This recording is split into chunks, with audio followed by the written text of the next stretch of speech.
एक डॉक्टर यात्रा कर रहा था और उसे पहुंचना था अपने पिता के पास, जो कहीं दूर किसी तीर्थ स्थान पर अब सब कुछ व्यवहार लोकाचार छोड़कर महात्मा के वेश में रहकर भजन करते। वो स्थान बहुत दूर था और दुर्गम था। यात्रा भी लंबी थी, पर बस कुछ ऐसा आन पड़ा था कि पिता तक पहुंचना जरूरी था। वो अति व्यस्ततम डॉक्टर कुछ दिन की अपनी व्यस्तताओं का परित्याग कर अपने पिता के दर्शन के लिए, मिलने के लिए वहां चल दिया। बीच रास्ते में रात्रि का सफर था और उसका वाहन कुछ बिगड़ गया। आगे बढ़ना संभव नहीं था। बिल्कुल ग्रामीण परिवेश, बीच रास्ता था खुला, कोई गांव भी न था आसपास। वो डॉक्टर अपने सारथी के साथ उस जगह सफर करता था। ड्राइवर बोला, साहब मैं कोशिश कर चुका हूं और 5 मिनट देखता हूं, पर मुझे लगता नहीं है कि ये गाड़ी यहां बन पाएगी। इसको ठीक करने में किसी इसके जानकार को बुलाना पड़ेगा, कहीं दूर मुझे जाना होगा। कोई और आगे बढ़ने का साधन नहीं, सुनसान वो रास्ता था। डॉक्टर अपनी गाड़ी से उतरा। उसे दोनों तरफ खेत थे, अंधेरा था, दूर कुछ लाइटें जलती दिखी। ऐसा उसने कभी पहले अनुभव नहीं किया था, पर परिस्थिति ऐसी आ पड़ी थी कि उसके अलावा कोई और चारा भी न था। अपने फोन में टॉर्च को जलाकर वो दोनों जन 100-150 मीटर अंदर एक पगडंडी से उस 20-25 झोंपड़ी बने हुए छोटे से गांव के किसी एक क्षेत्र में जा पहुंचे। मध्य रात्रि थी तो लगभग सब लोग सो ही रहे थे, पर एक माता जगी हुई थी। राहगीरों को अच्छे कपड़े पहने, पढ़े लिखा देखकर, शहर का देखकर वो भी चौंकी कि इस समय इनका आना यहां कैसे हुआ। खैर, गांव में अपरिचितों को ठहरने के लिए पैसा नहीं देना पड़ता। उस माता ने हाथ फैला दिया और अपनी छोटी सी कुटिया में, झोपड़ी में उस डॉक्टर का स्वागत किया। रात भर उन्होंने जैसे तैसे वहां के छोटे छोटे संसाधनों में बिताई।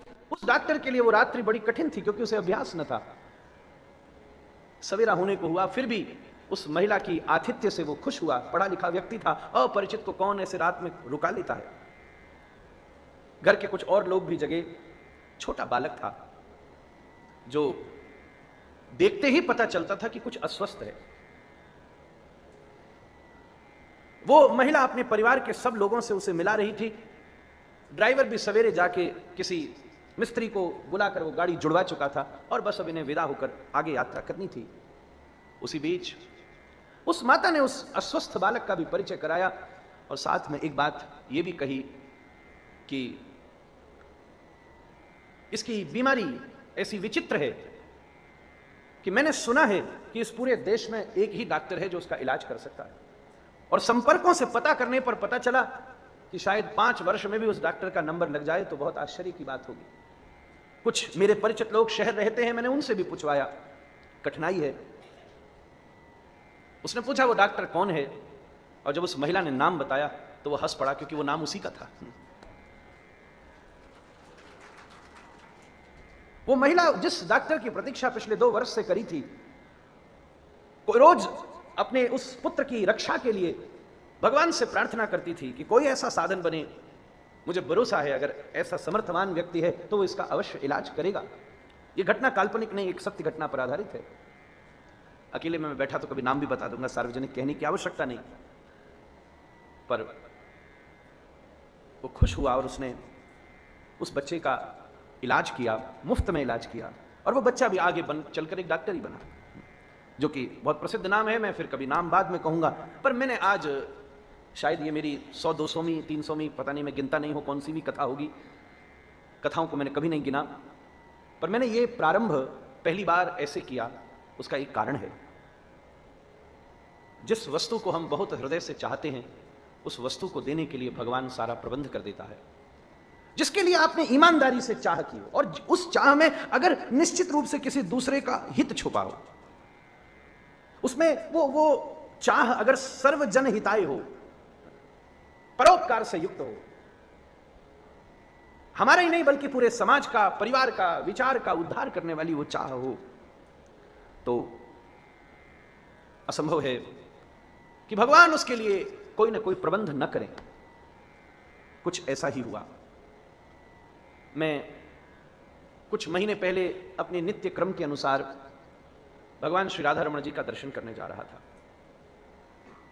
वैष्णवों ने रास्ता बनाया था, भीड़ भाड़ थोड़ी सी थी, प्रवेश कर रहा था। उसी समय ठीक मुख्य द्वार के बाहर बाबूजी खड़े थे, शिवचरण बाबूजी। कुछ परिवार के और भी लोग थे, वो तो मुझे नहीं याद है कौन कौन खड़े थे, पर ये लंबे चौड़े अच्छे हैं इसलिए इनको भूलना मुश्किल है।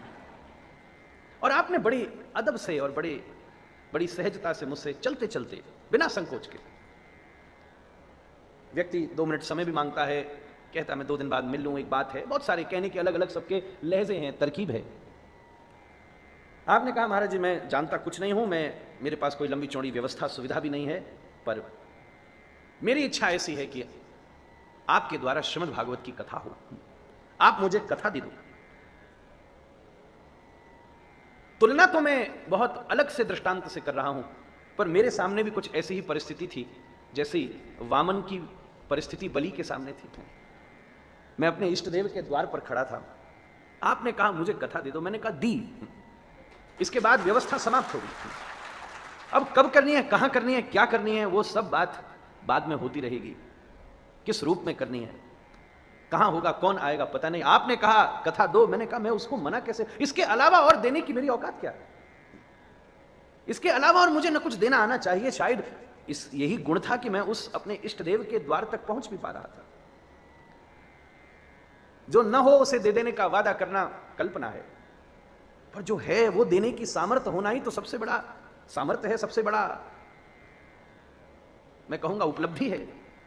मैंने कहा आपने मांगी, मैंने कथा दी। फिर बाद में मुझे सूचना मिली कि जो आपके मन का मनोरथ था उसके अनुसार ये कथा, ये दिव्य तीर्थ शुक्र ताल में संपन्न होनी है। मैंने कहा ये तो और आनंद की बात हुई। श्री ठाकुर जी कृपा में है कि जो आपके मुख से उस समय कहलवाया, अगर भगवान के साथ संबंध हो तो जाते आते समय कोई ना कोई भक्त को भगवान की संकेत भाषा समझनी चाहिए। अभी कुछ दिन पहले की भी घटना है, मैं राधा रमण जी दर्शन करने जा ही रहा था, बाहर कुछ फूल वाले बैठते हैं और मुझे बड़ी सुंदर बेला की खुशबू आई। हालांकि चमत्कारों को कहने का सार्वजनिक कोई धर्म नहीं है, पर यह कथा भी एक चमत्कार का ही प्रसाद है, इसलिए मैं उसे फिर से कह रहा हूं। मुझे बेला की बड़ी खुशबू आई और मेरा हृदय बोला कि शायद राधा रमण जी कह रहे हैं मुझे बेला चाहिए। मैंने उस माली को, पुष्प बेचने वाले को 10-20 रुपया दिया और वो माला पत्तल में बंधवाकर श्री राधा रमण जी के पास में चौकी है और वहां पर धर दी। हालांकि वो समय नहीं था कि जब ठाकुर जी को माला पहनाई जाती। श्रृंगार से पूर्व, जैसे आप पीछे वाले दृश्य में चित्र में देखी माला आप देख रहे हैं, जब ठाकुर जी का पट खुलता है उससे पूर्व ही ये माला धारण कराई जाती है। बीच में धारण कराने की कोई सुविधा नहीं है। तो मुझे भी पता था कि बीच में कभी धारण नहीं करेंगे और धारण करी भी नहीं।